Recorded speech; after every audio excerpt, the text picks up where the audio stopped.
ದಾಳಿಂಬೆ ಮತ್ತು ಇದೊಂದು ಸ್ವೀಟು ನೋಡಿ, ಬಿಳಿ ಎಲ್ಲ ಹಾಕಿ ಮಾಡಿದ್ದಾರೆ. ಬಿಳಿ ಎಳ್ಳು, ಮೈದಾ.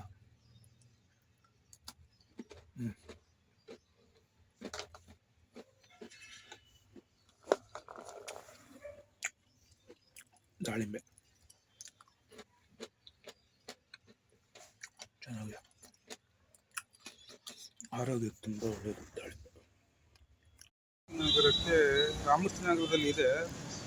ಈ ವರ್ಮಾವು ಭಾಗ ಜಯಂತಿ ನಗರಕ್ಕೆ ಕಾವೇರಿ ನೀರು ಬರೋದಕ್ಕೆ ನೋಡಿ, ಇದೊಂದು ಪೈಪ್ ಹಾಕಿದ್ದಾರೆ ನೋಡಿ, ದೊಡ್ಡ ಪೈಪ್ ಇರುತ್ತಲ್ಲ, ಅದನ್ನ ನೀರು ತುಂಬಿಕೊಳ್ಳೋ ಜಾಗ, ಅದನ್ನ ನೀಟಾಗಿ ಮೇಂಟೈನ್ ಮಾಡಬೇಕು. ಈ ಬಸ್ ಸ್ಟಾಪ್ಗಳಲ್ಲಿ ಹಾಕೋದನ್ನ ಹಾಕ್ತಾರೆ. ಅದು ನೀರು ಖಾಲಿ ಆದಮೇಲೆ ಅದನ್ನು ನೀರು ಹಾಕುವಂಥದ್ದು, ಸ್ವಚ್ಛತೆ ಕಾಪಾಡುವಂಥದ್ದು.